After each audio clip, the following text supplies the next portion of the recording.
রব্বুল আলামিন কোরআনুল কারীমের 14 নম্বর সূরা সূরা ইব্রাহিমের প্রথম আয়াতে বলছেন আলিফ লাম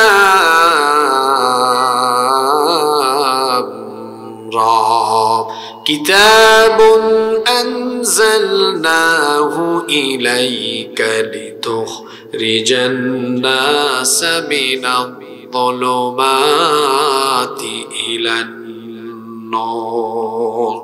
আল্লাহ তাআলা বলছেন, ও আমার হাবিব, আমি আপনার প্রতি কিতাব নাজিল করেছি যেন আপনি তমসাচ্ছন্ন নিকষ কালো অন্ধকারে আচ্ছন্ন থাকা এই মানবতাকে আলোর দিকে নিয়ে আসতে পারেন। মানুষেরা কুফরের অন্ধকারে নিমজ্জিত, মানুষেরা গুমরাহির অন্ধকারে নিমজ্জিত, জাহান্নামের পথে আচ্ছন্ন হয়ে তারা ঘুরপাক খাচ্ছে।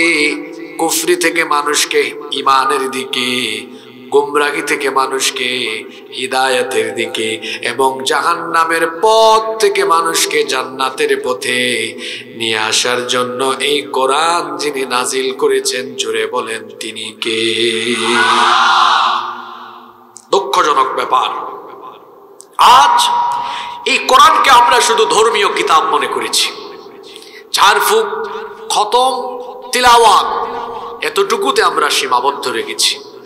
আমাদের জীবনের সবচেয়ে বড় দুইটা ভুল, একটা ভুল হলো কোরআনকে আমরা ধর্মীয় কিতাব মনে করেছি, আরেকটা ভুল হলো ইসলামকে শুধুমাত্র আমরা একটি ধর্ম মনে করেছি। মনে রাখতে হবে, ইসলাম শুধুমাত্র কোনো ধর্ম নয়। তাহলে ইসলাম কি? ইসলাম হচ্ছে আল্লাহর কাছে একমাত্র মনোনীত চূড়ান্ত একটি জীবন ব্যবস্থা। জোরে বলেন তো, ইসলাম মানে একটি জীবন ব্যবস্থা। সবাই বলেন, ইসলাম একটি জীবন ব্যবস্থা। বলতে আপনি কি বুঝেন? অর্থাৎ আপনার জীবনের শুরু থেকে শেষ পর্যন্ত আপনার জীবনের ব্যবস্থাপনায় যা যা প্রয়োজন, যা যা দরকার, এই ইসলামের ভেতরে যিনি দিয়েছেন তিনি কে? আরো জোরে বলতে হবে, তিনি কে? এই ইসলাম কবুল করলে পরে আপনার জীবনের সকল ব্যবস্থাপনা ইসলামের আলোকেই করতে হবে। এখন যদি আপনি আপনার নামাজ, রোজা, হজ, যাকাত আপনি যদি কেবলমাত্র ধর্মীয় আচার অনুষ্ঠানগুলো ইসলাম মোতাবেক পরিচালনা করেন, আর আপনার পরিবার, আপনার ব্যবসা বাণিজ্য, সমাজ, আপনার অর্থনীতি, আপনার রাজনীতি, সেগুলো যদি আপনি ইসলাম বাদ দিয়ে অন্য কোনো মতাদর্শের আলোকে পরিচালনা করেন, তাহলে আপনি কিন্তু আল্লাহর দেওয়া এই জীবন ব্যবস্থা জীবনে পূর্ণাঙ্গ অনুসরণ করতে পারলেন না। রব্বুল আলামিন এই সকল লোকদেরকে কেন্দ্র করে কোরআনে আয়াত নাজিল করেছেন। আল্লাহ তাআলা কোরআনে কারীমের 2 নম্বর সূরা সূরাতুল বাকারার 85 নম্বর আয়াতে বলছেন, আফাতুমিনুনা বিবাদিল কিতাবি ওয়া তাকফুরুনা বিবাদ। তাহলে কি তোমরা এই কিতাবের কিছু অংশের উপরে ঈমান এনেছো, আর কিছু অংশের সাথে তোমরা নাফরমানি করছো? তুমি দেখা যায় এমন তোমার জীবনকে 2 ভাগ করে নিয়েছো। তুমি 1 ভাগ করেছো ধর্মের জন্য, আর তোমার অর্থনীতি, রাজনীতি, তোমার জীবনের অন্যান্য দিকগুলো সেগুলো ইসলাম বাদ দিয়ে পরিচালনা করছো। আল্লাহ তাআলা বলছেন, তাহলে কি তারা এমন লোক যারা দাবি করে ঈমানদার, কিন্তু ঈমানের দাবি করার পরে তারা তাদের বিচার ফয়সালা আর তাদের সমাজ রাষ্ট্র পরিচালনার জন্য আল্লাহর দেওয়া আইন বাদ দিয়ে, আল্লাহর দেওয়া জীবন ব্যবস্থা বাদ দিয়ে অন্যান্য জীবন ব্যবস্থার তালাশ তারা করে নাকি? কোরআনে কারীমের 4 নম্বর সূরা সূরাতুন নিসা এর 60 নম্বর আয়াতে আল্লাহ তাআলা বলছেন, আলাম তারা ইলাল্লাযীনা ইয়াজউমুনা আন্নাহুম আমানু বিমা উনজিলা ইলাইকা ওয়া মা উনজিলা মিন ক্বাবলিক। আল্লাহ তাআলা বলছেন, ও নবী, আপনি কি তাদেরকে দেখেননি যারা দাবি করে আমি আপনার উপর যা নাজিল করেছি সেগুলোর উপর তারা ঈমান এনেছে, এমনকি আপনার পূর্ববর্তীদের উপরে যা নাজিল করেছি সেগুলোর উপরেও তারা ঈমান এনেছে, তারা দাবি করে তারা ঈমানদার, কিন্তু তাদের বাস্তব স্বভাব হলো ইউরিদুনা আইয়াতাহাকামু ইলা الطاغوت وقد أمروا أن يكفروا به ويريد الشيطان أن يضلهم ضلالا بعيدا। আল্লাহ তাআলা বলছেন তারা বলে ঈমানদার, অথচ বাস্তবে তারা বিচার ফয়সালার জন্য তারা তাগুতের কাছে যায়। প্রশ্ন হলো তাগুত কারা? আল্লাহর দেওয়া জীবন ব্যবস্থা ব্যতি রেখে, আল্লাহর দেওয়া জীবন ব্যবস্থা বাদ দিয়ে মানুষের তৈরি করা আইন কানুন মতাদর্শ গ্রহণ করে জীবন পরিচালনা করে যারা তাগুত হলো তারা। ঈমান আনার আগে তাগুতকে তালাক দিতে হবে। এজন্য আল্লাহ বলেছেন ফামান ইয়াকফুর বিত-তাগুতি ওয়া ইউমিন বিল্লাহি ফাকাদ ইসতামসাকা বিল উরওয়াতিল ওয়াসকা। অতঃপর যারা তাগুতের সাথে নাফরমানি করে আল্লাহর উপর ঈমান আনবে তারা এমন এক শক্ত রশিকে আঁকড়ে ধরলো লানফিসাম লাহা ওয়াল্লাহু সামিউন আলীম, যেই রশি যেই বাঁধন ছিন্ন হওয়ার নয়। আল্লাহ বলছেন আমার উপর ঈমান আনার আগে তাগুতের সাথে সম্পর্ক ছিন্ন করো। কথা শুনতেছেন? শয়তান যাদেরকে কাতুকুতু মারে এরা যেন 2 মিনিটের ভেতরে এখান থেকে উঠে বের হয়ে যায়। এরা হচ্ছে কোরআনের মাহফিলের আদব নষ্টকারী। আপনার কি মনে হয় আমি আপনাকে কিচ্ছা শোনাতে বসেছি? আমি এমন হুজুর না যে হুজুর বসে 20 মিনিট নাহমাদুহু পড়ে আরো 10 মিনিট ভূমিকা মারে। আপনি দেখছেন সময় কেমনে বাঁচাই? 1 মিনিটের ভেতরে আলোচনায় ঢুকেছি, আপনাকে জায়গা মতো নিয়ে যাচ্ছি, আর আপনি মাহফিলের আদব নষ্ট করেন। কাতুকুতু যাদেরকে শয়তান মারে 2 মিনিট টাইম দিলাম বসে, নইলে এখানে এনে মাইকের সামনে দাঁড় করাই দিব। আমি খুব মেজাজি মানুষ। বাড়ি কোথায় জানেন তো? আমি হযরত শাহজালাল রহমতুল্লাহ আলাইহির রুহানি সন্তান। নিজের মধ্যে দুর্বলতা রাখি না, দুর্বল মানুষ দুর্বল ইমানদার দেখতেও পারি না। যারা 50-55 মিনিট বসতে পারবেন না উঠে চলে যান, আর যারা 50-55 মিনিট বসতে পারবেন ধৈর্য ধরে বসে থাকেন। বহু কথা আছে আজকে ইনশাআল্লাহ। কোথা থেকে কথা শুরু হয়েছে আপনি বুঝছেন? শুরুর কথা শুনবেন, নয়তো আপনি বুঝবেন না। আমাদের দেশে এখন বেহুশ মাহফিল হয় বেশিরভাগ জায়গায়।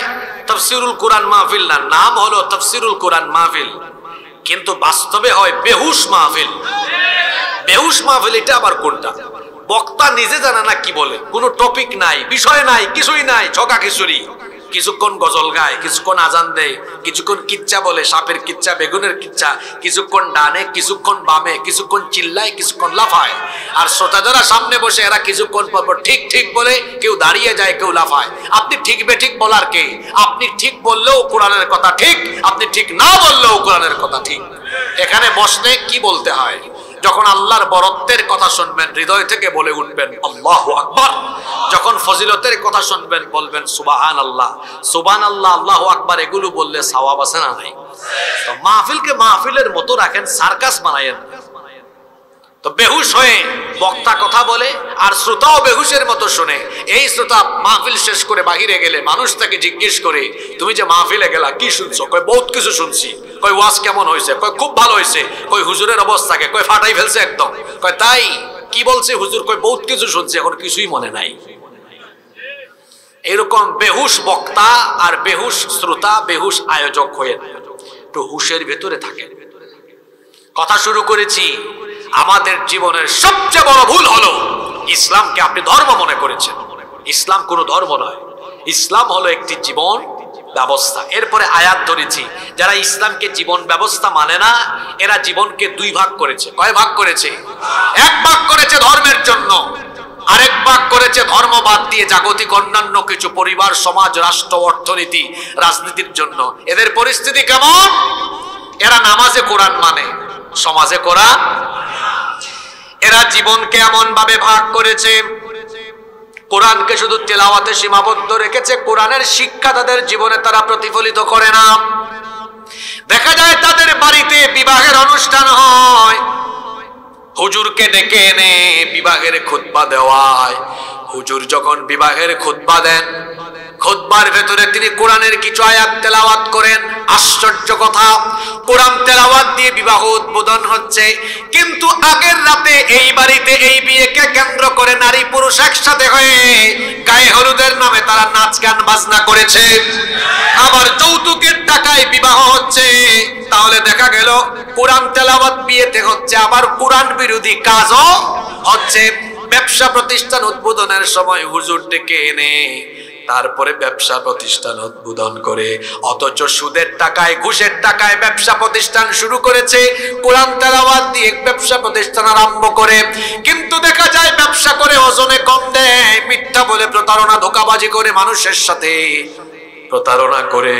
পার্লামেন্ট উদ্বোধনের আগে কোরআন থেকে তেলাওয়াত হয়, কোরআন তেলাওয়াত দিয়ে পার্লামেন্টের অধিবেশন আরম্ভ হলো। 20 মিনিট 30 মিনিট পরে আবার সেই পার্লামেন্টে কোরআন বিরোধী আইন পাস করা হলো। এইভাবে সকল জায়গায় মুসলমান কোরআনকে তিলাওয়াতে সীমাবদ্ধ রেখে কোরআন বিরোধী কাজ কারবার বাস্তবে করে। যারা নিজেকে ইমানদার মুসলমান পরিচয় দেয়, এরা আদৌ ইমানদার হতে পারেনি, এরা হলো ইমানদার নামের টাটকা মুনাফিক। এই রকম মুনাফিক আমার সমাজে নাই, আপনার এলাকায় নাই। বলবেন হুজুর কই একটু দেখান, আমি নাম বলবো না কিন্তু খাসলত বলবো, মিলে যাবে। আমি খাসলত বললেই আপনি বুঝবেন। যারা বাস্তব জীবনে আল্লাহর দেওয়া জীবন ব্যবস্থাকে গ্রহণ করতে পারেনি, কোরআন এদের নাম দিয়েছে মুনাফিক। জোরে বলেন, কোরআন এদের নাম দিয়েছে কি? মুনাফিক হলো একটা ডেঞ্জারাস ক্যারেক্টার, এটা বড় সেনসিটিভ ক্যারেক্টার। কেন আমি ডেঞ্জারাস বললাম? কেউ যদি আমাকে বলে হুজুর আমি হিন্দু দেখব, কোথায় যাব? বলবো আমাদের প্রতিবেশী দেশে যান, কোটি কোটি হিন্দু সেখানে আছে না নাই? কেউ যদি বলে হুজুর আমি বহু খ্রিস্টান দেখব, কোথায় যাব? বলবো ইংল্যান্ডে আমেরিকায় যান।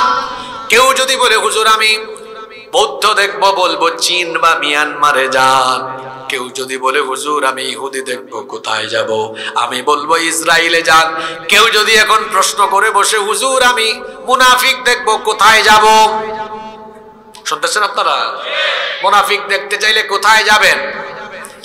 বাংলাদেশে যাওয়া লাগবে না গো ভাই, এই গ্রামে এমনকি এই প্যান্ডেলের আশেপাশে মুসলমানের সুরত ধারণ করে মুনাফিক ঘাপটি মেরে বসে আছে। মুসলমান আছে যেখানে মুনাফিক আছে। এখন বলবেন হুজুর মুনাফিক আমি চিনতাম কেমনে? আসেন আপনার কোরআনের আয়াত দিয়ে বলে দেই। আপনার গ্রামের গোবিন্দপুর কেন্দ্রীয় মসজিদে হুজুর জুমার দিনে বয়ান করলেন। আমার সম্মানিত মুসল্লিবৃন্দ, আল্লাহর দেওয়া কোরআন দিয়ে আমাদের গোবিন্দপুর মসজিদ চলবে। সবার আগে সভাপতি হাত তুলে, সেক্রেটারি, ক্যাশিয়ার, মুসল্লি সবাই হাত তুলে বলে হুজুর আমরা আপনার সাথে একমত, কোরআন দিয়ে আমাদের মসজিদ চলুক। হুজুর যদি খুশি হয়ে পরবর্তী পয়েন্টে বলেন যে আল্লাহর আইনে মসজিদ চলবে, সে আল্লাহর আইনে সমাজ চলবে, সে আল্লাহর আইনে দেশ চলবে, এই কথা বলা মাত্রই দেখবেন মসজিদের ভেতরে আবুল কালাম আব্দুল সালাম নামের অনেক মুসলমান চেহারা কালো করে হুজুরের চাকরি খাওয়ার জন্য উঠে পড়ে লেগে যাবে। কি গো, একটু আগে না আপনারা সবাই পক্ষে ছিলেন, এখন আবার চেহারা কালো হইল কেন? কথা বোঝা যায়? মসজিদে কোরআনের আইন চায়, সমাজে রাষ্ট্রে কোরআনের আইন। আমার দেশে অনেক মানুষ এমন আছে যারা ধর্মে কর্মে কোরআন মানবে, সমাজে রাষ্ট্রে কোরআন মানতে চায় না। কেন? সমাজে রাষ্ট্রে যদি কোরআনের আইন প্রতিষ্ঠা হয় তাহলে তারা টেন্ডারবাজি করতে পারবে না, চুরি করতে পারবে না, ডাকাতি করতে পারবে না, লুটচামি করতে পারবে না, বদমাশি করতে পারবে না। এজন্য আমার ভাষায় আমি বলি, অন্যায় আর অপরাধ জগৎকে নেতৃত্ব দেয় যারা কোরআনের আইনের প্রতিষ্ঠা হোক চায় না তারা। কারণ কোরআনের আইন প্রতিষ্ঠা হলে অত টেন্ডারবাজি করতে পারবে না, অত রোডের জায়গায় বাস দিতে পারবে না, অত চুরি বাটপারি করতে পারবে। সম্মানিত ভাইয়েরা, তাহলে আমরা কি মুনাফিক হয়ে মরবো না ইমানদার হয়ে মরবো? জোরে বলেন, কি হয়ে মরবো? ইমানদার হয়ে মরতে হলে ইসলামকে জীবন ব্যবস্থা হিসেবে গ্রহণ করতে হবে। পারবেন? ইসলামী জীবন ব্যবস্থা যে ব্যক্তি কবুল করবে সেই ব্যক্তি ইসলামী শাসন ব্যবস্থাও চাইবে। আপনারা শাসন ব্যবস্থায় ইসলাম চান কি চান না? জোরে বলেন, চান কি চান না? নাকি মসজিদে আল্লাহর আইন থাকুক আর শাসন ব্যবস্থায় মানুষের আইন থাকুক, এটা আপনারা চান? জমিন কার? এই জমিন কেমনে চললে ভালো হবে এটা আমরা ভালো জানবো না আল্লাহ ভালো জানেন? সবাই একমত? তাহলে এই জমিনের জন্য মানুষের আইন কল্যাণকর না আল্লাহর আইন কল্যাণকর? জোরে বলেন, কার আইন কল্যাণকর? তা আপনারা সবাইকে আল্লাহর আইন চান? কেন আপনারা আল্লাহর আইন চান? কেন আল্লাহর আইন দরকার? ইসলামী শাসন ব্যবস্থা কেন দরকার? এর লাভজনক 10টা দিক আজকে আমি আপনাদের সামনে তুলে ধরব ইনশাআল্লাহ। আজকে শুধু গলাবাজি চাপাবাজি হবে না, বুঝার মতো উপলব্ধি করার মতো কিছু কথা আজকে বলে যাব। এরপরে আপনারা সিদ্ধান্ত নেবেন যে মানুষের শাসন দরকার না আল্লাহর শাসনের দরকার। সিদ্ধান্ত নেওয়ার ইখতিয়ার আমার না, সিদ্ধান্ত নেওয়ার ইখতিয়ার একমাত্র আপনার। এটা আমি আপনার উপর ছেড়ে দিয়ে যাব, চাপায়ে দিয়ে যাব না। তাহলে ইসলামী শাসন ব্যবস্থা কেন দরকার, এর লাভজনক কয়টা দিক আজকে তুলে ধরবো। জোরে বলেন কয়টা? ক্লান্ত হয়ে গেছেন নাকি? আরো জোরে বলেন কয়টা? নাম্বার 1, 1 নাম্বার, ইসলামী শাসন ব্যবস্থা যদি প্রতিষ্ঠিত হয়, ইসলামী শাসন ব্যবস্থা যদি প্রতিষ্ঠিত হয় তাহলে সমাজের মধ্যে ন্যায় বিচার প্রতিষ্ঠিত হবে। কি প্রতিষ্ঠিত হবে? ইসলামী শাসন ব্যবস্থায় বিচারের নামে কোনো অবিচার আছে নাকি? বিচারের নামে কোনো অবিচার নাই। মানুষের তৈরি করা শাসন ব্যবস্থার মধ্যে দেখা যায় সে তার নিজের ক্ষমতা ধরে রাখার জন্য, সে তার আধিপত্য বিস্তারের জন্য অনেক সময় নিরপরাধী ব্যক্তিকে অপরাধী বানিয়ে সাজা দিতে পারে না। দেখা যায় অপরাধ করে নাই, নিরপরাধ ব্যক্তিকে মিথ্যা মামলা দিয়ে জেলখানায় ঢুকায়া তাকে দিনের পর দিন জেল খাটাতে পারে। তার আদর্শের বিরোধী হলে পরে মিথ্যা অভিযোগে অভিযুক্ত করে তাকে ফাঁসি দিয়ে মেরেও ফেলতে, কারণ আইন তার হাতে। কিন্তু ইসলামী শাসন ব্যবস্থা যেই সমাজে থাকে সেখানে বিচারের নামে মানুষের উপরে কোনো অবিচার হয় না, বিচারের নামে কোনো জুলুম হয় না, কারণ সেখানে বিচার ফয়সালা করা হয় কার দেওয়া আইনের ভিত্তিতে। আরো জোরে বলেন কার? সে আল্লাহ তাআলা হুকুম করছেন, ওয়া ইযা হাকামতুম বাইনান নাসি আন তাহকুমু বিল আদল, আর যখন তোমরা মানুষের মধ্যে বিচার ফয়সালা করবে তখন তোমরা ইনসাফ কায়েম করবে। ইসলামী শাসন ব্যবস্থায় কি রকম সুবিচার কায়েম হয় দেখেন। আল্লাহর নবীর আদালতে একবার মাখজুমিয়া গোত্রের কুরাইশি একজন সম্ভ্রান্ত নারীকে আদালতে সুপর্দ করা হলো। এই মহিলার অপরাধ ছিল তিনি চুরি করেছেন, চুরির অভিযোগে তাকে আদালতে সুপর্দ করা হলো। সাহাবায়ে কেরাম এই ঘটনাকে কেন্দ্র করে জমায়েত হলেন। সাহাবীরা পরামর্শ করছেন, এত নামি দামি বংশের একজন নারী, এত নামি দামি বংশের মহিলা, আল্লাহর নবী যদি এই মহিলার ব্যাপারে বিচার করতে গিয়ে কোরআন থেকে রায় দিয়ে তার ডান হাত কেটে ফেলার আদেশ দিয়ে দেন, ওই বংশের মান ইজ্জত কিছুই থাকবে না। সাহাবায়ে কেরাম পারস্পরিক পরামর্শ করছেন এই মহিলার বিচারের রায় একটু কমায় দেওয়ার জন্য নবীজিকে সুপারিশ করা দরকার। কিন্তু কে নবীজির কাছে এই সুপারিশ নিয়ে যাবে? কোন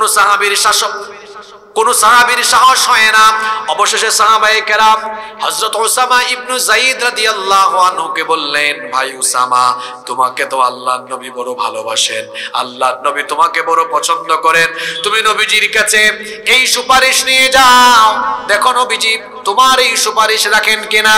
উসামা ইবনে যায়েদ রাদিয়াল্লাহু আনহু তিনি যখন নবীজির কাছে এই সুপারিশ নিয়ে গেলেন, আল্লাহর নবী এটা শোনার পরে তার অবস্থা এমন হলো আসমান যেন তার মাথার উপরে ভেঙে পড়ার উপক্রম হয়ে গেল। আল্লাহর নবী তখন বললেন, ও আমার সাহাবীরা শোনো, সম্ভ্রান্ত বংশের নারী হওয়ার কারণে বিচারের রায় হালকা করে দিতে সুপারিশ তোমরা করছো। ও আমার সাহাবীরা শোনো, আজকে যদি আদালতে এই নারী না হয়ে যদি আমার নিজের কলিজার টুকরা মেয়ে ফাতেমা আদালতের কাঠগড়ায় দাঁড়াতো, আমি বিচার করতে গিয়ে স্বজনপ্রীতি করতাম না, কোনো দয়া মায়া দেখাতাম না, বরং ন্যায় বিচারের রায় দিয়ে তারপরে আমি হাত কাটার জন্য জল্লাদকে দায়িত্ব দিতাম না। আমি বাপ হয়ে নিজেই আমার মেয়ের হাত কেটে ফেলে দিতাম। আল্লাহু আকবার বলেন। ইসলামী শাসন ব্যবস্থা থাকলে পড়ে বিচার এরকম হয়। সে যদি নিজের মেয়েও হয়, অপরাধী হলে অপরাধী তার সাজা ভোগ করবে। আর মানুষের আইন যে সমাজে বা রাষ্ট্রে প্রতিষ্ঠা হয়, সেখানে নিজের ছেলে মেয়ে নিজের দলের লোক হলে 7 খুনও মাফ হয়ে যাবে। ধরলে পরে বলবে, এই কারে ধরছো? ওসি এটা আমার লোক, তাড়াতাড়ি ছাড়ো। দেখেন না অনেকে অপরাধ করেও বুক ফুলিয়ে বাইরে ঘুরে বেরিয়েছে, আর অপরাধ না করেও নিরপরাধ অনেক আলেমকে অন্যায়ভাবে বছরের পর বছর জেলখানায় বন্দী করে রাখা হয়েছিল। মানুষের তৈরি করা আইন যে সমাজে থাকে সেখানে কোনো ন্যায় বিচার পাওয়া যায় না। সেখানে দেখা যায় নিরপরাধীকে অপরাধী বানায়া মেরেও ফেলা হয়। কোরআনের পাখি আল্লামা দেলাওয়ার হোসেন সাঈদী রহমতুল্লাহ আলাইহি মানবতা বিরোধী যুদ্ধাপরাধী মিথ্যা নাটক মঞ্চস্থ করে তিনি ভারতীয় আধিপত্যবাদের বিরুদ্ধে কথা বলতেন, তিনি দেশের পক্ষে কথা বলতেন এবং আল্লাহর কোরআন প্রচার করায় কোরআন বিরোধীরা এবং তাদের সাথে ভারতীয় আধিপত্যবাদীরা যুক্ত হয়ে শুধুমাত্র ভারতকে খুশি করার জন্য অন্যায় হয়ে তাকে হত্যা করা হয়েছে। যে সমাজে কোরআনের বিচার থাকে না, ইসলামী শাসন থাকে না, সেখানে মানুষ ন্যায় বিচার। ইসলামী শাসন কেন দরকার? ইসলামী শাসন ব্যবস্থা থাকলে একজন মানুষও ন্যায় বিচার থেকে বঞ্চিত হবে না। আপনারা সমাজে ন্যায় বিচার প্রতিষ্ঠা হোক চান কি চান না? সবাই ন্যায় বিচার চান তো? তাহলে ন্যায় বিচারের জন্য ইসলামী শাসনের দরকার আছে না নাই? নাম্বার 2, কেন ইসলামী শাসন ব্যবস্থার দরকার? ইসলামী শাসন ব্যবস্থা ছাড়া, ইসলামী আইন ছাড়া অন্যান্য সকল শাসন ব্যবস্থা আইন, এগুলো হলো জাহালত, এগুলো হলো অন্ধকার। এগুলো দিয়ে মানুষ কখনো উন্নত সুখী সমৃদ্ধশালী হতে পারবে।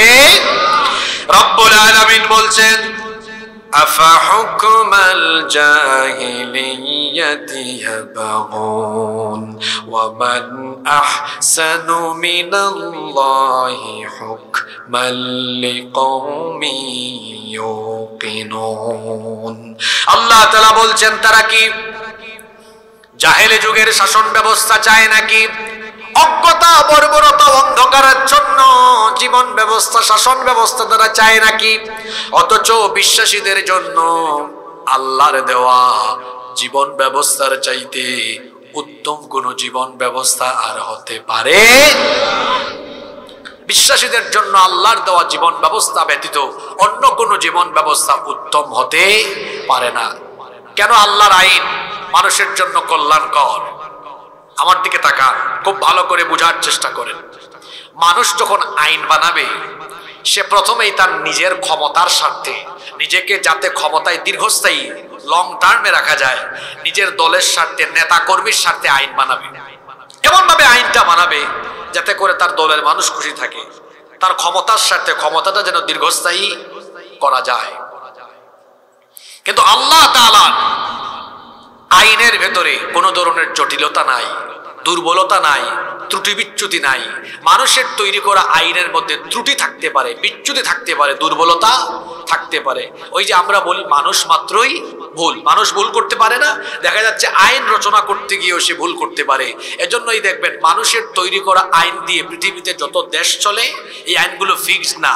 কয়েক বছর, কয়েক মাস পর পর আইন সংশোধন হয়, বাতিল হয়, অ্যাড করা হয়, কারণ মানুষ ভুল করে। কিন্তু আপনারা বলেন তো, আল্লাহ তাআলা আমাদেরকে যে আইনের কিতাব দিয়েছেন, এখানে কি কোনো ভুল ভ্রান্তি আছে? যালিকাল কিতাব লা রাইবা ফি হুদাল লিল মুত্তাকিন, এর ভেতরে কোনো ভুল নাই, কোনো সন্দেহ নাই। তাহলে একমাত্র নির্ভুল, অথেন্টিক, ত্রুটিমুক্ত, জটিলতামুক্ত আইনের কিতাব দিয়েই তো মানবতার কল্যাণ হতে পারে। দোষ ত্রুটি যুক্ত এবং জটিলতা যুক্ত আইন দিয়ে মানুষের ভাগ্যের পরিবর্তন হয় না, হবেও না। এজন্য দেখুন দেখুন এই দেশ 71 সালে স্বাধীন হয়ে আজ 2025, 54 বছর ধরে এখানে শুধু ব্যক্তি আর দলের পরিবর্তন হয়, মানুষের ভাগ্যের পরিবর্তন হয় না।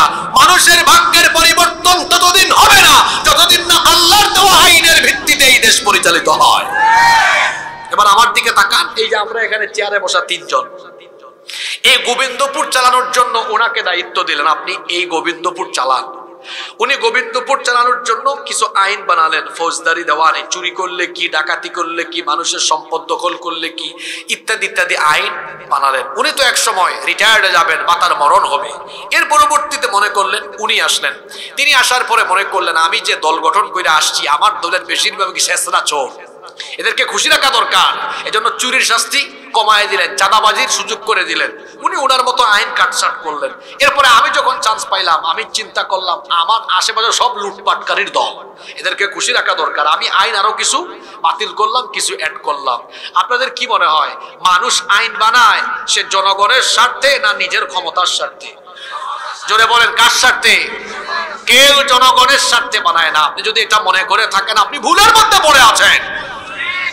ও আইন বানাবে কতকাল পর্যন্ত ক্ষমতায় থাকা যায়, ও আইন বানাবে কিভাবে আমার দলের লোকদেরকে খুশি করা যায়। এজন্যই তো আল্লাহ তাআলা মানুষের নিত্য প্রয়োজনীয় দরকারি বিষয়গুলো মানুষের হাতে দেন নাই, কারণ মানুষ যে স্বার্থপর এগুলো তার হাতে পাইলে খবর আছে।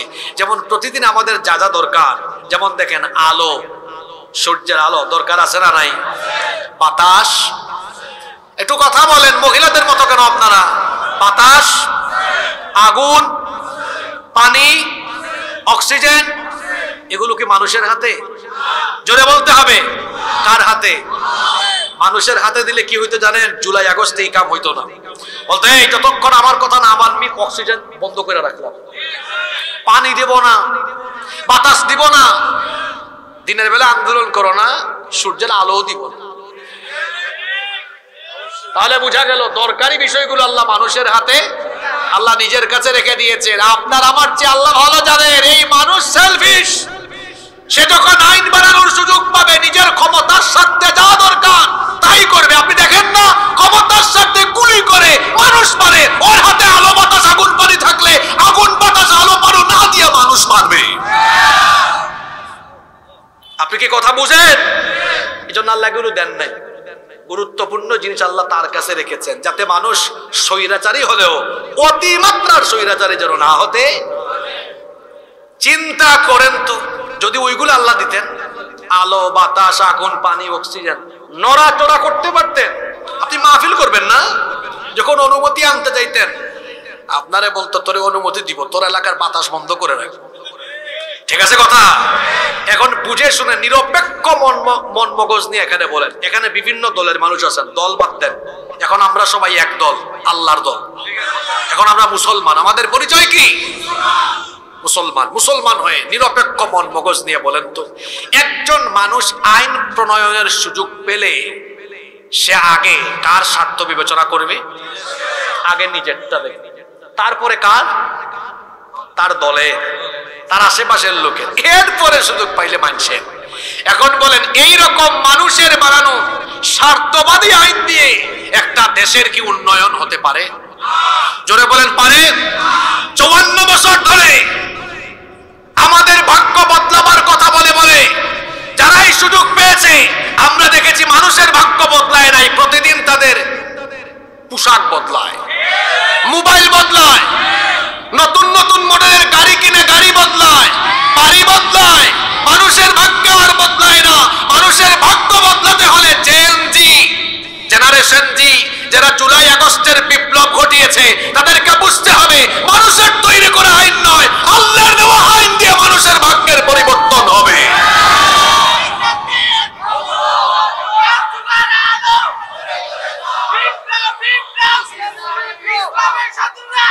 স্লোগান পড়ে দিয়ে আগে আমার পয়েন্টগুলো শেষ করতে দেন। পয়েন্টগুলো মনে রাখতে হবে। 1 নাম্বার, ইসলামী শাসন ব্যবস্থা কেন দরকার? ইসলামী শাসন ব্যবস্থা থাকলে সব মানুষ ন্যায় বিচার পাবে। 2 নাম্বার পয়েন্ট কি বলেছি? ইসলামী শাসন ব্যবস্থা না থাকলে গোটা জাতি অন্ধকারে পড়ে থাকবে, আলোকিত হতে পারবে। 3 নাম্বার, কেন ইসলামী শাসন ব্যবস্থা দরকার? আমার দিকে তাকান, আপনারা একটু মনোযোগ বাড়ান। গতানুগতিক অন্যান্য মাহফিলে যা শোনেন, আজকে একটু ব্যতিক্রমী কথাবার্তা শুনবেন। ইসলামী শাসন ব্যবস্থা কেন দরকার? দেন ইসলামী শাসন ব্যবস্থা যদি কোনো রাষ্ট্রে, কোনো সমাজে প্রতিষ্ঠা না হয়, তাহলে আল্লাহর কোরআনের বহু আয়াত কোরআন শরীফের ভেতরে বন্দী থাকবে, এগুলো কোনোদিন সমাজে আর বাস্তবায়ন। উদাহরণ নেবেন? আচ্ছা, এখানে আছে কোরআনে ওয়াসারিকু ওয়াসারিকাতু ফাকতাউ আইদিয়াহুমা, চোর সে নারী হোক পুরুষ হোক, অপরাধ প্রমাণিত হলে ডান হাত কেটে দাও। আপনারা বলেন তো, ইসলামী শাসন ব্যবস্থা যদি প্রতিষ্ঠিত না হয়, এই আয়াতের আমল কি কোনো কালে ঘটবে? তাহলে এটা ইসলামী রাষ্ট্র, ইসলামী শাসন ব্যবস্থা না থাকলে এই আয়াত কিতাবের ভিতরে, বলেন বন্দি, কিতাবের ভিতরে, জোরে বলেন কিতাবের ভিতরে। সূরা নূর খুলেন, আল্লাহ সেখানে কি বলছেন? জিনা করে, ব্যভিচার করে, অবিবাহিত হলে তারে 80টা বেত লাগাও, 1 বছরের জন্য নির্বাসনে পাঠাও, বিবাহিত হলে রজম, মৃত্যুদণ্ড নিশ্চিত করো। যদি ইসলামী শাসন ব্যবস্থা কোনো সমাজে প্রতিষ্ঠিত না হয়, তাহলে এই আয়াতের বাস্তবায়ন হবে? কথা বলছেন না কেন? তাহলে এই আয়াত কিতাবের ভেতরে বন্দী। তাহলে বোঝা গেল, ইসলামী শাসন ব্যবস্থা যদি প্রতিষ্ঠিত না হয়, কোরআনের শত শত হাজার হাজার আয়াত কোরআনের মধ্যেই বন্দী থাকবে, বাস্তবায়ন। এখন আল্লাহ এই আয়াত দিয়েছেন, এই বিধান দিয়েছেন, এগুলো কোরআন শরীফের ভেতরে থাকার জন্য না সমাজ রাষ্ট্র প্রতিষ্ঠা হওয়ার জন্য? আজ আপনার সমাজ, আপনার রাষ্ট্রে আল্লাহর দেওয়া এই ইফেক্টিভ কল্যাণকর আইনগুলো নেই বলে আপনার সমাজে চুরি বাড়ে, ডাকাতি বাড়ে, লুটপাট বাড়ে, ধর্ষণ বাড়ে। আপনি চুরি, ডাকাতি, ধর্ষণ, লুটপাটের বিচার কোরআন দিয়ে করে দেখেন, সবাই তারের মতো সোজা হয়ে যাবে। আপনি আপনার আইন দিয়ে বিচার করেন। এক চোর চুরি করে জেলে ঢুকছে, যাওয়ার সময় বলে যায় অসুবিধা নাই, এমনি হাত এমনি নাড়ে। আদালত চত্বরে অনেকে দেখবেন ওই যে প্রিজন ভ্যানে উঠে হাত নাড়ে, নাড়ে না? তারপরে অনেককে বলে অসুবিধা নাই, কয়েকদিন পরে আমি আসতেছি। দেখা যায় জেল খেটে জামিন নিয়ে যখন বের হয়, আরো প্রমোশন নেয়। আগে ছিল ছোট চোর, পরে হয় বড় চোর। ঠিক আছে কথা? আপনি চুরির বিচার কোরআন দিয়ে করেন তো। এই গোবিন্দপুরে একজন চোর ধরে আল্লাহর দেওয়া বিধান কার্যকর করে দেখেন, একটা বিচার দেখে গোটা 14 গ্রামের চোরেরা তারের মতো সোজা হয়ে যাবে। ইসলামী শাসন ব্যবস্থা কেন দরকার? 3 নম্বর পয়েন্ট, ইসলামী শাসন ব্যবস্থা না থাকলে অনেক আয়াত কিতাবের ভেতরে বন্দী থাকবে, বাস্তবায়ন আর হবে। কয়টা পয়েন্ট গেল? নাম্বার 4, 4 নম্বর। কেন ইসলামী শাসন ব্যবস্থা দরকার? ইসলামী শাসন ব্যবস্থা থাকলে হিন্দু, মুসলমান, বৌদ্ধ, খ্রিস্টান, সকল ধর্মের মানুষ তাদের পূর্ণাঙ্গ স্বাধীনতা পাবে, পূর্ণাঙ্গ অধিকার পাবে। নারী তার অধিকার পাবে, শিশু তার অধিকার পাবে, নারীরা এই দেশে বেইজ্জত হবে না, ব্যবসায়ী তার অধিকার পাবে, সবাই তার অধিকার পরিপূর্ণ আকারে পাবে। অনেকে বলে থাকেন, যদি ইসলামী শাসন ব্যবস্থা কোন সমাজে প্রতিষ্ঠিত হয়, তাহলে হিন্দুদের কি হবে? এ যেন মায়ের চেয়ে মাসির দরদ। ইসলামী শাসন ব্যবস্থা কায়েম হলে হিন্দু কেন, বৌদ্ধ, খ্রিস্টান, সব ধর্মের মানুষ আরো আরামে থাকবে। আমি আমার ভাষায় বলি, মায়ের কোলে শিশু যেমন নিরাপদ, ইসলামী রাষ্ট্রে অমুসলিমরাও আরো নিরাপদ। সুবহানাল্লাহ। কারণ আমার ইসলাম এত সুন্দর। আল্লাহ আমাদেরকে শিখিয়েছেন, তোমাদের রাষ্ট্রে বসবাসকারী ও মুসলিম যদি থাকে, তাদের উপর জুলুম করো না, তাদের উপরে নিপীড়ন করো না।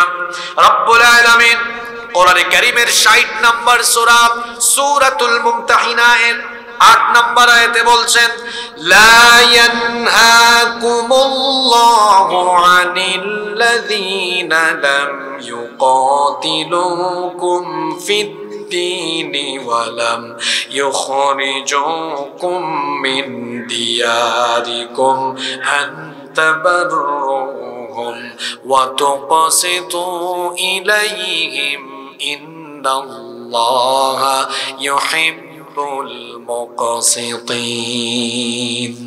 আল্লাহ তাআলা বলছেন, যারা তোমাদের সাথে যুদ্ধে জড়ায়নি তাদের ব্যাপারে আল্লাহর হুকুম হলো, আল্লাহ বলছেন তাদের সাথে তোমরা রুরু আচরণ করো না, জুলুম করো না। দিনের ব্যাপারে যারা তোমাদের সাথে যুদ্ধে জড়ায়নি এবং যারা তোমাদেরকে ঘর বাড়ি থেকে বিতাড়িত করেননি, যারা করেনি, আল্লাহ বলছেন তাদের সাথে সম্মানজনক আচরণ করো, তাদের সাথে ইনসাফপূর্ণ আচরণ করো। অমুসলিমদের সাথে অসম্মানজনক, বৈষম্যমূলক, জুলুম নির্যাতনমূলক আচরণ করো না। আল্লাহ বলছেন তাদের সাথে ন্যায় বিচার করো। আবার অন্য আয়াতে আল্লাহ বলেছেন অমুসলিমদের উপাস্যদেরকে গালি দিও না। তোমরা যদি অমুসলিমদের উপাস্যদেরকে গালি দাও অজ্ঞতাবশত, তারাও তোমাদের আল্লাহ তাআলাকে গালি দিয়ে বসবে। এমনকি আমার ইসলাম কত সুন্দর, অমুসলিমদের উপাসনালয়ে হামলা চালাতে নিষেধ করেছেন মুহাম্মদ। আমরা বলি সাল্লাল্লাহু আলাইহি ওয়াসাল্লাম। আল্লাহর নবী যখন কোথাও কোনো সাহাবাদের দল প্রেরণ করতেন, যুদ্ধের কোনো বাহিনী পাঠাতেন, নিষেধ করে দিতেন নারী এবং শিশুদের গায়ে কোনো হামলা করো না, বয়স্কদের গায়ে হামলা করো না। শুধু তাই নয়, কোনো উপাসনালয়ে হামলা চালায় না। ইসলাম কত সুন্দর, যুদ্ধের সময়ও উপাসনালয়ে হামলা চালাতে নিষেধ করা হয়েছে। স্বাভাবিক অবস্থায় তো নিষেধ আছেই, তাহলে ইসলাম যদি কায়েম হয়ে যায় অমুসলিমরাও আরামে থাকবে, তাদের উপাসনালয়গুলো অরক্ষিত থাকবে না, সুরক্ষিত থাকবে।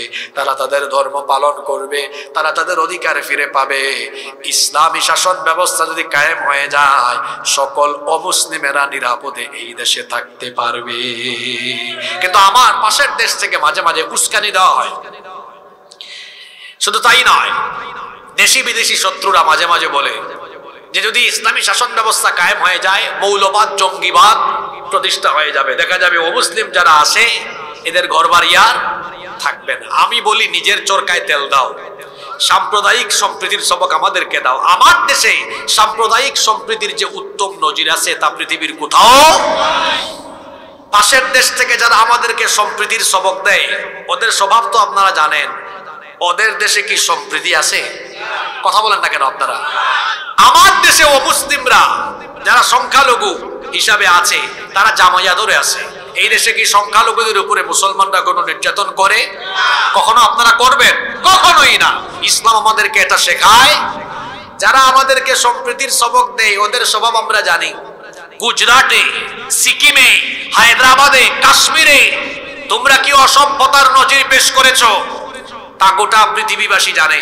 সম্প্রীতির সবক তোমরা আমাদেরকে দাও, অথচ পৃথিবীতে তোমাদের মতো উগ্র, তোমাদের মতো চরমপন্থী সন্ত্রাসী জঙ্গি আর কেউ নাই। আমরা এই বাংলাদেশে কখনো কোনো উপাসনালয়ে হামলা চালাইনি, কোনোদিন চালাবো না। অথচ গুজরাটের কসাই নরেন্দ্র মোদীর নেতৃত্বে আমাদের শত শত বছরের ঐতিহ্য বাবরি মসজিদকে দখল করে রাম মন্দির বানিয়ে পৃথিবীর 200 কোটি মুসলমানদের কলিজায় তারা আগুন ধরিয়ে দিয়েছে। এরা আমাদেরকে কি করে? সম্প্রীতির সবক দেয়। ভারতবর্ষের ইতিহাস আমরা জানি। 750 বছর আমাদের পূর্বপুরুষরা ভারতবর্ষ শাসন করেছেন। কোনদিন আমাদের মুসলমান কোন শাসক অমুসলিমদের উপাসনালয় দখল করেননি। ইসলাম আমাদেরকে এটা শেখায় না। 47 সালে ভারত 2 ভাগ হয়ে হিন্দুস্তান আর পাকিস্তান হয়েছে। 71 সালে পাকিস্তান 2 ভাগ হয়ে বাংলাদেশ আর পাকিস্তান হয়েছে। 47 থেকে নিয়ে 2025 এই 74 বছরে তোমরা ইতিহাসকে পাল্টে দিয়েছো। এর আগে তো ভারতবর্ষকে শাসন করেছে প্রায় 200 বছর ব্রিটিশরা। তার আগে মুসলমানরা। ভারতবর্ষে সুন্দর সুন্দর যা আছে সব মুসলমানদের হাতে গড়া। আমার মুসলমান কোন শাসক কখনো কোনো সাম্প্রদায়িক দাঙ্গা লাগায়নি, নেতৃত্ব দেয়নি, অমুসলিমদের উপাসনালয় দখল করেনি, কোনো অমুসলিমকে হামলা করেনি। এখনো মুসলমানরা এগুলো করে না, কারণ কোরআন আমাদেরকে এই শিক্ষা দেয় না। পাশের দেশ থেকে যারা আমার দেশের হিন্দু, বৌদ্ধ, খ্রিস্টান ভাই বোনদেরকে উস্কে দিতে চায়, আমরা বলবো আমার দেশের হিন্দু, বৌদ্ধ, খ্রিস্টান সব ধর্মের ভাই বোনদেরকে বলবো এদের ফাঁদে আমরা যেন পা না দেই। কারণ এই দেশে আমরা যেভাবে সম্প্রীতি রক্ষা করে যুগের পর যুগ ধরে আমরা চলছি, সামনের দিনগুলো তো আমরা চলবো ইনশাআল্লাহ। এই সম্প্রীতি কেউ নষ্ট করতে পারবে? আপনারা দেখেছেন গত কয়েক মাস ধরে ভারতীয় মিডিয়াগুলোতে আমাদের দেশ সম্পর্কে কেমন মিথ্যাচার রটানো হয়েছে। বলা হয়েছে কি এদেশে নাকি হিন্দুদের ঘর বাড়ি জ্বালায় পুড়ে শেষ করে দেওয়া হচ্ছে। কথাটা কি সত্য? জোরে বলেন, সত্য? মিথ্যাচার রটিয়ে রটিয়ে তারপরে আমাদেরকে তো হুমকিও দিল। ওই যে একটা চ্যানেল আছে রিপাবলিক বাংলা, ময়ূখ রঞ্জন, ব্যাংক যেমন লাফায় ও শুধু এরকম লাফায়। তারপরে ডিসপ্লের মধ্যে বাংলাদেশের মানচিত্র এনে বলে এই যে চট্টগ্রাম, রংপুর, সিলেট বাংলাদেশের চিকেন স্ন্যাক, আমরা এটা দখল করে ফেলবো। তা আমার বাড়ি তো সিলেটে, তা আমরা সিলেটে খুব মজা করে আঞ্চলিক ভাষায় বলি, আও ভাইয়া হামাও, হামাদের বাদে দেখবা দরিয়া কিলা বাদাম দেই। বুঝছেন আপনারা? এটা আঞ্চলিক ভাষা। আও মানে আসো, আইয়া হামাও মানে ঢুকো, বাদের দরিয়া বাদাম দিব, বাদাম মানে সুপ হইব, খুব মাইর হইব। সিলেটের লোকদেরকে চিনো না?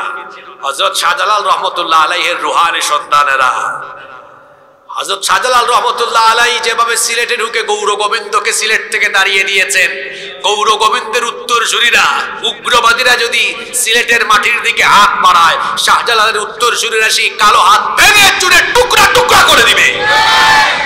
আমার দেশের মানচিত্রের উপরে কেউ যদি কুনজর দেয় তার খবর আছে। আমরা যুদ্ধপ্রিয় নই, আমরা শান্তিপ্রিয়। মুসলমানদের ইতিহাস হলো আমরা কখনো কাউকে আক্রমণ করি না, তবে আমাদের স্বভাব হলো আমাদেরকে কেউ আক্রান্ত করলে আমরা কাউকে ছাড়ও দেই না। একটা সিংহ ঘুমিয়ে আছে, ঘুমিয়ে থাকলে তাকে ঘুমিয়ে থাকতে দেওয়াই ভালো। তার কানের কাছে গিয়ে খুচাখুচি করলে সে যদি জেগে উঠে খবর আসে না রাই।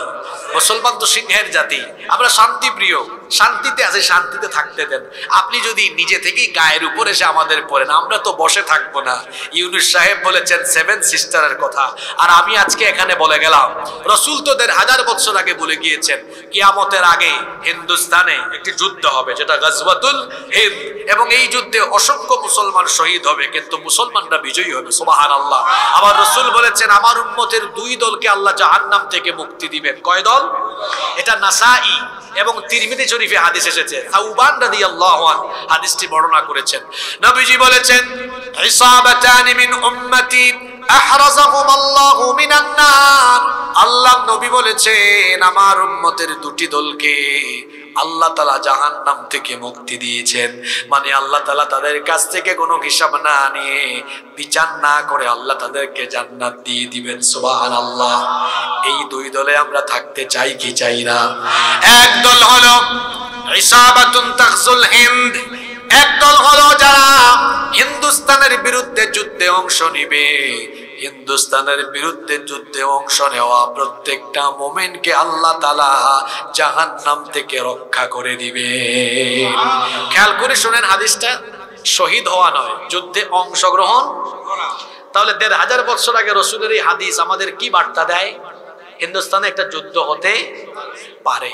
আমরা আগেই বলেছি যুদ্ধপ্রিয় নই, আমরা কি? শান্তিপ্রিয়। জুড়ে বলেন কি? শান্তিপ্রিয়। কিন্তু আপনি যদি নিজেই যুদ্ধ বাজিয়ে দেন, আমি তো বসে থাকবো না। আমি আক্রান্ত হলে আমি কি বসে থাকবো? বসে থাকবো না। এদেশের প্রতিটি যুবক, তরুণ, আবাল, বৃদ্ধ, বনিতা গাজওয়াতুল হিন্দের চেতনা নিয়ে যখন ময়দানে নামবে, রাসূলের ভবিষ্যৎবাণী অনুযায়ী মুসলমান তো বিজয়ী হবে। এই জন্য আমি বলেছি ভারত যদি আমার দেশের মানচিত্রের দিকে কুনজর দেয়, শুধুমাত্র 7 সিস্টার নয়, ওদের ভারতের মানচিত্র টুকরা টুকরা হয়ে গিয়ে দিল্লিতে কালেমার পতাকা উড়িয়ে দেওয়া হবে। গাজওয়াতুল হিন্দ, এখানে অংশ নেওয়া প্রত্যেকটি মুসলমানকে আল্লাহ মাফ করে দিবেন। সুবহানাল্লাহ। আরো একদল বাকি আছে না? আরেক দল কে? নবীজি বলেছেন ওয়া ইসাবাতুন তাকুনু মা ঈসা ইবনে মারইয়াম আলাইহিস সালাম। আমরা জানি পৃথিবীর একজন নবীর এখনো ইন্তেকাল হয় নাই। ওই নবীর নাম কি? আল্লাহ তাকে আবার পাঠাবেন দাজ্জালকে কতল করার জন্য। তিনি যখন আবার আসবেন, ঈসা আলাইহিস সালামের সাথী যারা হবে, তার সৈন্য যারা হবে, আল্লাহ তাদেরকেও জাহান্নাম থেকে মুক্তি দিয়ে দিবেন। বেঁচে থাকলে আমরা যেন এই 2 দলে শামিল হতে পারি। আল্লাহ আমাদেরকে কবুল করেন। বলছিলাম ইসলামী শাসন ব্যবস্থা থাকলে হিন্দু, বৌদ্ধ, খ্রিস্টান সবাই তার অধিকার পাবে, কারো উপরে কোনো জুলুম হবে না। নাম্বার 5, ইসলামী শাসন ব্যবস্থা থাকলে পরে সকল মতের সকল ধর্মের মানুষ তার মতামত স্বাধীনভাবে পেশ করতে পারবে। ধর্ম পালনে বাধা দেওয়া হবে না, কারণ ধর্মের ব্যাপারে তো কোনো জোর জবরদস্তি নেই। লা ইকরাহা ফিদ্দীন, ধর্মের ব্যাপারে কোনো জোর জবরদস্তি নেই। লাকুম দীনুকুম ওয়ালিয়া দীন। যদিও আমাদের বাংলাদেশে এক রাবিয়া বছরই একবার বলছিলেন, বুখারী শরীফে আছে লাকুম দীনুকুম ওয়ালিয়া দীন। এটা কি বুখারী শরীফে নাকি? জোরে বলেন, এটা কোথায়? এটা কোরআনে আছে। তারপর আবার লাকুম দীনুকুম ওয়ালিয়া দিন বলে অর্থও করেছেন। আরে বাপ রে বাপ, ইবনে কাসিরের চেয়েও বড় তাফসীর কারণ। লাকুম দীনুকুম ওয়ালিয়া দিন, ধর্ম যার যার, উৎসব সবার। ইন্না লিল্লাহি ওয়া ইন্না ইলাইহি, এটার অর্থ কি এই? আরে বাপ রে বাপ, কত কুতুব আমার দেশে মাঝে মাঝে পাওয়া যায়। নারায়ণগঞ্জে এক কুতুব পাওয়া গেছে, রাতে 70 রাকাত তাহাজ্জুদ পড়ে। আপনারা শোনেন নাই? তার এই কথা সত্য না মিথ্যা আমরা জানি না। যদি সত্য হয় তো একদিকে রাতে তাহাজ্জুদও মারে, আবার দিনের বেলা সারাদিন সমান তালে মানুষ মারে, অন্যায় করে, অপকর্ম করে। আছে না নাই? লাকুম দীনুকুম ওয়ালিয়া দিন, তোমার ধর্ম তোমার, আমার দিন আমার। তোমার ধর্ম তুমি পালন করো, আমার ধর্ম আমি পালন করব। ধর্ম যার, উৎসব। যদি ইসলামী শাসন ব্যবস্থা কায়েম হয়, প্রতিটি মানুষ তার ধর্ম পালন করবে, প্রত্যেককে তার ধর্ম পালনের সুযোগ দেওয়া হবে। আমরা কি দেখেছি? মানুষের তৈরি করা, মানুষের বানানো আইন যে সমাজে থাকে, সেখানে নিজেদেরকে তারা ধর্ম নিরপেক্ষ দাবি করলেও দেখা যায় তারা আসলে নিরপেক্ষ থাকে না। তারা দেখা যায় কোরআন সুন্নাহ বা মুসলমানদের অনুষ্ঠানগুলোতে অনেক সময় শর্ত লাগায়া বাধা বিঘ্নতা সৃষ্টি করে, আর সবকিছু সমান তালে চালু রাখে। আমি কি ভুল বলেছি নাকি? গত 15 বছর কোরআনের মাহফিল অনায়াসে করতে পেরেছেন? আজকের মাহফিলের জন্য অনুমতি লাগছে নাকি? তবে বাংলাদেশে এখন দেখি নতুন নতুন অনেক জায়গায় শুরু হয়েছে। অনেক ব্যক্তি বলে আমাদের থেকে অনুমতি নিতে হবে। জুলাই আগস্টের কারবার দেখেন না আপনি, তাই না? এই বাংলাদেশে ফ্যাসিবাদ যদি আবার মাথা চাড়া দিয়ে উঠার চেষ্টা করে, সেটাকে যুব সমাজ ভেঙে চুরে তছনছ করে দিবে। সুযোগ থাকতে সাধু সাবধান হয়ে যাও, নইলে খবর আছে না নাই? নাম্বার 6, ইসলামী শাসন ব্যবস্থা কেন দরকার? ইসলামী শাসন ব্যবস্থা থাকলে অন্যায় অপরাধ থাকবে না, অন্যায় অপরাধ কমে যাবে। কারণ আপনি যখন আল্লাহর দেওয়া আইনের ভিত্তিতে বিচার ফয়সালা করবেন, কোনো অন্যায় থাকবে না, চুরি থাকবে না, ডাকাতি থাকবে না, লুটপাট থাকবে না, ধর্ষণ থাকবে না, গুম থাকবে না, খুন থাকবে না। আল্লাহর দেওয়া বিচার ব্যবস্থা যখন প্রতিষ্ঠিত হবে, সমাজে অন্যায় অপরাধ কমে যাবে ইনশাআল্লাহ। নাম্বার 7 নাম্বার, এখানে অনেকে বেকার আছে না? বেকার, কোনো কিছু করে না। ইসলামী শাসন ব্যবস্থা কায়েম হলে সবচেয়ে বেকারদের লাভ বেশি। এদিকে তাকান, আজকের কথাগুলো যারা মিস করবেন, মারাত্মক কিছু মিস করবেন। ইসলামী শাসন ব্যবস্থা কায়েম হলে সমাজে, দেশে একজন গরিব মানুষ থাকবে না। আমার দিকে তাকান, ফর্মুলা দিয়ে যাচ্ছে। আমি তো গলার জুড়ে গলাবাজি করে যাচ্ছি না, আপনাকে আমি কোরআন হাদিস দিয়ে এবং বাস্তবতা দিয়ে বুঝাই যাব। আমার দেশে গরিব মানুষ আছে না নাই? আপনার সমাজের, আপনার দেশের দারিদ্রতা, বেকারত্ব দূর করার জন্য আল্লাহ যাকাত ভিত্তিক অর্থনীতির ফর্মুলা দিয়েছে। আমার দেশের শতকরা 99 জন মানুষ, কতজন? 99 জন মানুষ যাকাত দেওয়ার সিস্টেম জানে না। তারা মনে করে যাকাত দান সৎকার মতো, এই জন্য মানুষ ডেকে এনে 200 টাকা, 300 টাকা, 500 টাকা দিয়ে দেয়। যাকাতের শাড়ি কিনে, যাকাতের লুঙ্গি কিনে। কোন শাড়ি কোন লুঙ্গি যেটা বাজারের সবচেয়ে ফালতু, ব্যবহারের অনুপযোগী, এরকম কিনে তারপর দেয়। মিয়া সাহেব, যাকাত এরকম দিতে হয়। আপনারা কোন হুজুর বলছে, ওই হুজুররেও ধরে আনেন। যাকাত আল্লাহ কেন দিয়েছেন? শয়তান যাকাতের বিপরীতে এনেতে সুদ ব্যবস্থা, আর আল্লাহ দিয়েছেন যাকাত ব্যবস্থা। যাকাত আল্লাহ দিয়েছেন যেন সমাজে যত বেকার আছে, সব বেকারদের বেকারত্ব যেন কি হয়ে যায়, দূর হয়ে যায়। এই জন্য আল্লাহ যাকাত দিয়েছেন। আচ্ছা দেখেন, মনে করেন আপনাকে আগে ছোট একটা উদাহরণ দিই, তারপর বড়। ছোটটা বুঝলে বড়টা বুঝবেন। আপনাদের গ্রামের নাম কি? গোবিন্দপুর। মনে করেন এই বছর গোবিন্দপুর কেন্দ্রীয় জামে মসজিদের উদ্যোগে এই গ্রামের যাদের উপর যাকাত ফরজ হয়েছে, তাদের কাছ থেকে যাকাতের টাকা কালেকশন করে মসজিদের একটা ফান্ডে আনা হলো। বুঝতেছেন আপনারা? মনে করেন এই গ্রামে মোট 30-40 জন মানুষের উপর যাকাত ফরজ হয়েছে। হ্যাঁ যুবকরা শুনতেছো? খালি বাদাম খায় না, এই পয়েন্ট তোমাদের। তোমরা বেকার তো, বিয়ে করতে পারতেছো না। দেখো বেকারত্ব কিভাবে যাবে। এখানে মনে করেন 30-40 জনের উপর যাকাত ফরজ হয়েছে। মোট অ্যামাউন্ট আমি কম করে উদাহরণ দিয়ে বুঝবেন, 2 লক্ষ টাকা যাকাত উত্তোলন হয়েছে। কত লক্ষ টাকা? জোরে বলেন কত? আপনি চাইলেই 2 লক্ষ টাকা জন প্রতি 500 টাকা করে করে দিলে মোট কতজনকে দেওয়া যাবে? 400 জনকে। কতজনকে? এটা যাকাতের হক আদায় হবে না। আপনি এক কাজ করেন, 400 জনকে 2 লক্ষ টাকা না দিয়ে 4 জনকে দেন। কয়জনকে? কোথায় 400 আর কোথায়? বলবেন হুজুর এটা কোনো হিসাব হইলো? আপনি তো বেইনসাফ মানুষ। 400 জনকে দিলে 400 জন পাইতো না? আপনি 396 জনকে বাদ দিচ্ছেন কেন? বাদ দিচ্ছি কেন আগে শুনে। এই গ্রামের 4 জন পুরুষ বা নারী হতে পারে, গরিব, খাইতে পারে না, চলতে পারে না, আনেন। আপনারা আনলেন। একজন বিধবা মহিলা, তাকে আপনি 30-40 হাজার টাকা দিয়ে একটা সেলাই মেশিন কিনে দেন। এই মহিলার সংসার চলতে আর অসুবিধা হবে? কথা বলেন। আর একটা ছেলে, তার পুরো পরিবার নিয়ে টেনশনে, খাইতে পারে না, ওর একটা ভ্যান কিনে দেন। আপনাদের এলাকায় ভ্যান আছে নাকি? ভ্যান চালায়, ভ্যান কিনে দেন। আরেকজন, তার জমি আছে কিছু অল্প, 2টা হালের বলদ কিনে দিলে চাষবাস করে খাইতে পারবে, তো 2টা হালের বলদ বা গাভী কিনে দেন। হইল কয়জন? 3 জন। আরেকজনকে একটা টমটম, অটোরিকশা বা একটা ছোট টঙের দোকান করে দেন। 2 লক্ষ টাকা যাকাত উত্তোলন করে 4 জন ব্যক্তিকে দিলেন। বলেন এই 4 জন ব্যক্তি 1 বছর যদি এগুলা, এই সব যেগুলা দিয়েছেন এগুলা দিয়ে উপার্জন করে পরবর্তী বছর এরা কি আর যাকাত খাওয়ার উপযুক্ত থাকবে? বলেন থাকবে? আমার দেশে বাণিজ্য মন্ত্রণালয় আছে, বিমান মন্ত্রণালয় আছে, পরিকল্পনা মন্ত্রণালয় আছে, স্বরাষ্ট্র মন্ত্রণালয় আছে, পররাষ্ট্র মন্ত্রণালয় আছে। আমার দেশে যদি ইসলামী শাসন ব্যবস্থা থাকতো আর যদি যাকাত মন্ত্রণালয় থাকতো, ওই গোবিন্দপুর মসজিদ যেমন তার পুরা গ্রামের টাকা এক জায়গায় উঠাইছে, যাকাত মন্ত্রী তিনি গোটা দেশের মানুষের যাকাতের টাকা যাকাত মন্ত্রণালয়ে উঠাইতেন। আমার ধারণা বাংলাদেশে প্রতি বছর যাকাত মন্ত্রণালয়ে যাকাত উঠানো যাবে কমপক্ষে 10 থেকে 15 হাজার কোটি টাকা, আরো বেশি হবে। মনে করেন এই বছর, আমি একটা উদাহরণ দিই কিভাবে গরিব মানুষ থাকবে না দেশে।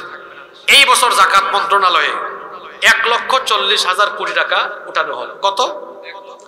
1,40,000 কোটি টাকা উঠানো হলো। এখন এই টাকার আপনি বাংলাদেশের 70 লক্ষ যুবক যারা বেকার, এদের কারণ কত লক্ষ বললাম? 70 লক্ষ। প্রত্যেকজনকে 2 লাখ করে দেন, তাইলে 1,40,000 কোটি টাকা শেষ। বলেন তো 70 লক্ষকে 2 লক্ষ করে দিলে এই মানুষগুলো আর গরিব থাকবে? এইরকম যদি 5-10 বছর যাকাত মিনিস্ট্রির মাধ্যমে যাকাত সেন্ট্রালি কালেক্ট করে সেন্ট্রালি ডিস্ট্রিবিউট করা হয়, 10 বছর পরে চ্যালেঞ্জ করে গেলাম এই মাঠ থেকে, একজন গরিব মানুষ বাংলাদেশে খুঁজেও পাবেন না আপনি। এবার আসেন হুজুর, কুরআন দিয়া তো বললেন, একটু বাস্তবিক উদাহরণ দেন তো। পৃথিবীতে কি এরকম কখনো হয়েছিল? ওই আলেমদেরকে সাক্ষ্য রেখে বলছি, কার শাসন আমলে এরকম হয়েছিল? ওমর ইবনে আব্দুল আজিজ রহমতুল্লাহি আলাইহির জামানায় মানুষ যাকাত নিয়ে রাস্তায় রাস্তায় ঘুরছে, একজন মানুষ পায় নাই যাকাত দিবে। সুবহানাল্লাহ মুখ দিয়ে বাইরে এলো। কোন মানুষ নিয়ে ওয়াজ করি আমি? আপনি বুঝছেন আমার কথা? তাইলে বলেন এই দেশে বেকারত্ব দারিদ্রতা দূর হোক আপনারা চান কিনা? তো বেকারত্ব দারিদ্রতা দূর করতে হলে নেতা নেত্রীর শাসন চান না ইসলামী শাসন চান? জোরে বলেন। না চাইলেও আমার কিছু করার নেই, আমি তো জোর করে চাপাবো না। আমি আগেই বলছি, আমি কথা বলে যাব, সিদ্ধান্ত আপনি। যদি আপনারা যদি গরিব থাকতে চান, আরো আপনার দেশের মানুষ গরিব থাকতে, আপনারা যেমনি আছেন এমনি থাকেন, আমার কোনো আপত্তি। আর আপনারা যদি চান না আমরা ওই সোনালী যুগে ফিরে যাব, তো আসেন, আমি ফর্মুলা দিয়ে গেলাম। একজন মানুষ গরিব থাকবে, কয়টা বললাম?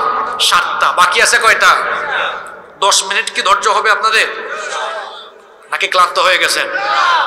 নাম্বার 8, ইসলামী শাসন ব্যবস্থা থাকলে শাসকও এমন হবেন যেই শাসকের মধ্যে বাড়ি করার, গাড়ি করার, সম্পদ করার খায়েশ থাকবে না, তার ভেতরে থাকবে আল্লাহর ভয়। আর এমন দায়িত্ব পাইছি, না জানি এটার কারণে জাহান্নামে চলে যাই কিনা। আমার দেশে দেখা যায় দায়িত্ব কেউ পাইলে খুশি হয়, ফুলের মালা দেয় একজন আর একজনকে, অভিনন্দন জানায়, মনে হয় খুব খুশি। এবং দেখা যায় দায়িত্ব পাইলে আঙ্গুল ফুলে। কিরে বাটপার, তুই আঙ্গুল ফুলে কলা গাছ হইলি কেমনে? তুই মানুষের ডিউটি পালন করলে তোর তো এত কিছু হওয়ার কথা। সরকারি চাকরি করে গাড়ি বাড়ি হয়ে গেছে, তার সারা জীবনের বেতন একত্রিত করলেও তো একটা বাড়ি বানাতে পারবে কিনা সন্দেহ আছে। তার এটা হয়েছে কেমনে? আমি একটু ঠুটকাটা স্বভাবের মানুষ, তো যেটা বলি সোজা বলে ফেলি একদম। আপনি হয়তো অন্যভাবে না যে হুজুরিটা কেমন জানে, যা বলে ডিরেক্ট, আসলেই তো তাই। আমার দেশে এক ব্যক্তির নাম বেনজির, তার নাম যেমন বেনজির, কামও করছে নজিরবিহীন। তার সারা জীবনের বেতন ভাতা রেশন বোনাস মিলায়া 1 কোটি সামথিং হয়েছে। তার সম্পত্তি আছে 2000 কোটি টাকা। খুব নেককার বান্দা, তাই না? কথা বলেন না কেন? ইসলামী শাসন ব্যবস্থা এই জন্য দরকার। ইসলামী শাসন ব্যবস্থা যদি থাকে, শাসকরা কখনো দুনিয়ামুখী হবে না, তারা হবে পরকালমুখী। দেখেন, আমি এমন একজন ব্যক্তির নাম বলি, যিনি ছোট্ট একটা ইউনিয়ন নয়, ছোট্ট একটা সংসদীয় আসন নয়, ছোট্ট একটা দেশ নয়, বরং ইনি এমন এক মহান ব্যক্তি যিনি অর্ধ দুনিয়ার প্রেসিডেন্ট ছিলেন, অর্ধেক দুনিয়াকে তিনি শাসন করেছেন। আল্লাহু আকবার। ওমর ইবনুল খাত্তাব রাদিয়াল্লাহু আনহু অর্ধ দুনিয়া শাসন করেছেন। একদিন তিনি তার ঘরের মধ্যে মোমবাতি জ্বালিয়ে কাজ করছেন। সেই যুগে তো এইরকম ইলেকট্রিক্যাল লাইট ছিল না, মোমবাতি জ্বালিয়ে ঘরের ভেতরে কাজ করছেন। এমন সময় তার কিছু আত্মীয় স্বজন দেখা সাক্ষাতের জন্য দরজায় এসে নক করলেন। তিনি তাদেরকে দরজায় থামিয়ে দিলেন, ভেতরে ঢুকতে দিলেন না। তিনি তখন তার সামনে থাকা মোমবাতির আগুন ফু দিয়ে নিভিয়ে দিলেন। নতুন আরেকটি মোমবাতিতে আগুন ধরালেন। তারপরে তাদেরকে ভেতরে আসতে বললেন। ভেতরে ঢুকে এরা কৌতূহল চেপে রাখতে না পেরে জিজ্ঞেস করলো, আমিরুল মুমিনিন, আপনার সামনে তো মোমবাতিতে আগুন ধরানো ছিল, সেটা ফু দিয়ে বন্ধ করে দিয়ে নতুন আরেকটি মোমবাতিতে কেন আপনি আগুন ধরালেন? তিনি তখন বললেন, তোমরা আসার আগ পর্যন্ত রাষ্ট্রের টাকায়, জনগণের টাকায় কেনা মোমবাতির আলো জ্বালিয়ে জনগণের কল্যাণে রাষ্ট্রীয় কাজ, অফিসিয়াল কাজ করছিলাম। তোমরা যখন ভেতরে ঢোকার জন্য অনুমতি চাইলে, চিন্তা করলাম জনগণের টাকায়, রাষ্ট্রের টাকায় কেনা মোমবাতির আগুন জ্বালিয়ে যদি আমার আত্মীয় স্বজনের সাথে ব্যক্তিগত কথা বলি, জনগণের সম্পদ নষ্ট হয়ে যাবে, আমানতের খেয়ানত হবে, রাষ্ট্রের সম্পদ অন্যায়ভাবে নষ্ট করা হবে, এমনকি কিয়ামতের ময়দানে আমাকে আসামি হয়ে, জালেম হয়ে আল্লাহর সামনে দাঁড়ানো হতে পারে। এই ভয়টা যখন আমার অন্তরে আসলো, তখন আমি রাষ্ট্রের টাকায়, জনগণের টাকায় কেনা মোমবাতির আগুন ফু দিয়ে নিভিয়ে দিয়ে নিজের টাকায় কেনা মোমবাতির আগুন জ্বালিয়ে তোমাদের সাথে এখন কথা বলছি। তাই ইসলামী শাসনের নমুনা। আর আপনারা যেটা সমাজে দেখেন মানুষের শাসনের নমুনা, দেখছেন তো, আঙ্গুল ফুলে চোরের দল, কোটি কোটি টাকা লুটপাট করে আমার দেশটার সর্বনাশ ঘটিয়েছে। এই দেশে কিসের অভাব? এই দেশে সম্পদের অভাব নাই। আমার বাড়ি সিলেটে, সিলেট গেলে দেখবেন ওই ভুলাগঞ্জে, জাফলংয়ে যাবেন, পাথরের খনি আল্লাহ দিয়েছে, সুবহানাল্লাহ। গ্যাসের খনি আছে এখানে, কয়লার খনি আছে, চায়ের সম্পদ আছে, মাছ আছে, বিল আছে, খাল আছে, নদী আছে, সাগর আছে। আর এদেশের মাটি তো সোনার মাটি, উর্বর, যা ফেলেন তা হয়ে যায়, সুবহানাল্লাহ। সম্পদের অভাব, একটা জিনিসের অভাব, ভালো মানুষের অভাব। কিসের অভাব? আমার দেশটা বড় নির্যাতিত, চোর আর চোর। এই দেশে যেমন আছে সম্পদের খনি, তেমন আছে চোরের। এজন্য সিদ্ধান্ত নিতে হবে, বদলাতে চাইলে আপনার সিদ্ধান্তকে বদলাতে হবে। আর মানুষের তৈরি করা আইন নয়, আমরা এখন আল্লাহর আইন চাই। 8 নম্বর পয়েন্ট গেল, ইসলামী শাসন ব্যবস্থা থাকলে শাসকরা পরহেজগার থাকবে। এজন্য তো আমরা বলি আল্লাহর আইন চাই আর সৎ লোকের। নাম্বার 9 নম্বর, ইসলামী শাসন ব্যবস্থা এই জন্য দরকার, ইসলামী শাসন ব্যবস্থা প্রতিষ্ঠা করা এটা রাসূলের গুরুত্বপূর্ণ সুন্নত। আমার দেশে টুপি লাগানো সুন্নত, চোখে সুরমা লাগানো সুন্নত, খাবার শেষে একটু মিষ্টি খাওয়া, মধু খাওয়া সুন্নত, খুব মানে মানুষ। আর রাসূল যে রক্ত দিয়ে, জীবন দিয়ে আল্লাহর বিধান প্রতিষ্ঠা করে মদিনার রাষ্ট্র 10 বছর পরিচালনা করে গেলেন, এই সুন্নতের ধারে কাছে মুসলমান। আল্লাহ কি তার নবীকে শুধুমাত্র নামাজ, রোজা, হজ, যাকাতের দাওয়াত দেওয়ার জন্য পাঠিয়েছেন? কেন পাঠিয়েছেন? কোরআনে কারীমের 61 নম্বর সূরা, সূরাতুস সাফের 9 নম্বর আয়াতে আল্লাহ বলছেন, হুয়াল্লাযী আরসালা রাসূলাহু বিল হুদা ওয়া দীনিল হক লিইয়ুযহিরাহু আলা الدين كله ولو كره المشركون। তিনি হচ্ছেন সেই সত্তা যিনি তার রাসূলকে হেদায়েত এবং দ্বীনে হক সহকারে পাঠিয়েছেন, যাতে করে পৃথিবীর সকল মতাদর্শ, সকল মত পথের শিকড় কেটে ফেলে আল্লাহর জমিনে যেন তিনি আল্লাহর আইন বাস্তবায়ন করতে পারেন। এই জন্য নবীকে যিনি পাঠিয়েছেন তিনি কে? সেই পথের পথিক আপনাকেও হতে হবে। নাম্বার 10, 10 এবং সর্বশেষ হলো ইসলামী শাসন ব্যবস্থা কি কারণে দরকার? কারণ এই জমিনটা তো আল্লাহর। এই জমিনটা কিভাবে চললে ভালো হবে সেই ফর্মুলা সবচাইতে ভালো জেনে দিতে পারেন তিনি কে? এজন্য আল্লাহ বলেছেন, আলা লাহুল খালকু ওয়াল আমর, সৃষ্টি যার, আইনও চলবে।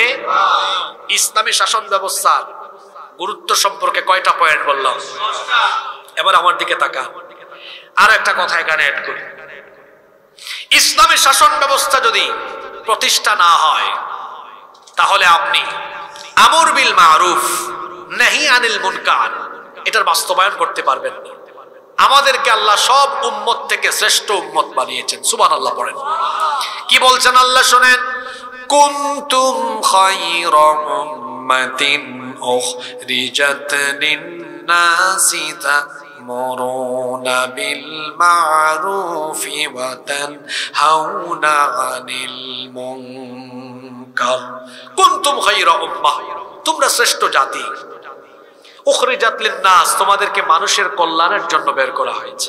তোমাদের দায়িত্ব হলো তা'মুরুনা বিল মা'রুফ ওয়া তানহাউনা আনিল মুনকার, তোমরা সৎ কাজের আদেশ দিবে, অসৎ কাজে নিষেধ করবে। কথা বুঝে থাকলে বলেন, সৎ কাজের অনুরোধ না আদেশ? কথায় আছে, শেষ ভালো যার সব ভালো তার। মনে হচ্ছে গুরুস্থানে বসে ওয়াজ করি।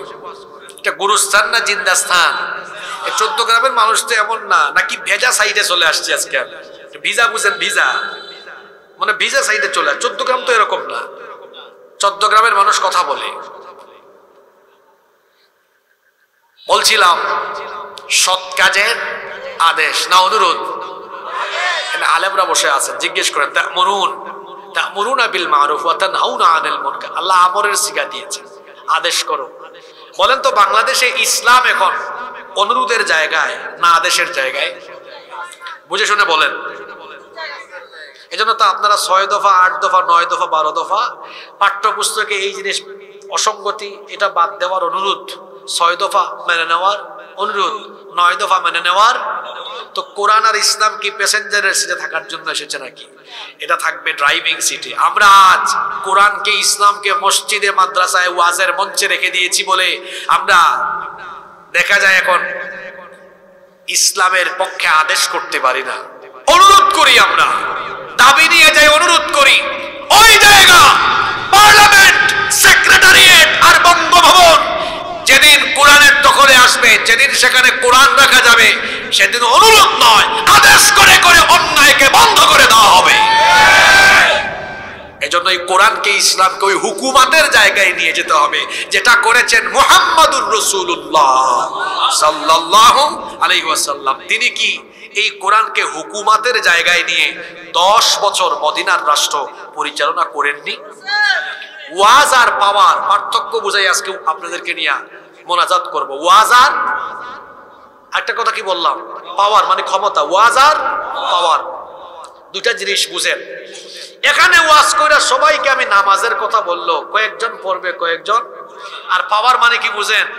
ওখান থেকে বলা হবে নামাজ না পড়লে ব্যাট লাগানো হবে, দেখবেন ওযু ছাড়াও দৌড় মারবে।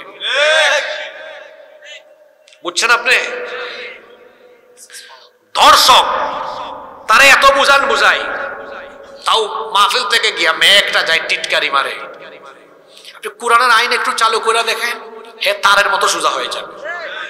ওয়াজ আর পাওয়ার বুঝছেন? রাসূল ওয়াজ করেছেন, ওয়াজ করেন নাই? রাসূল ওয়াজ করেছেন, মানুষকে কোরআন শুনিয়েছেন, বুঝিয়েছেন। আবার রাসূল কোরআনকে পাওয়ারের জায়গায়ও নাকি নিয়ে যান নাই?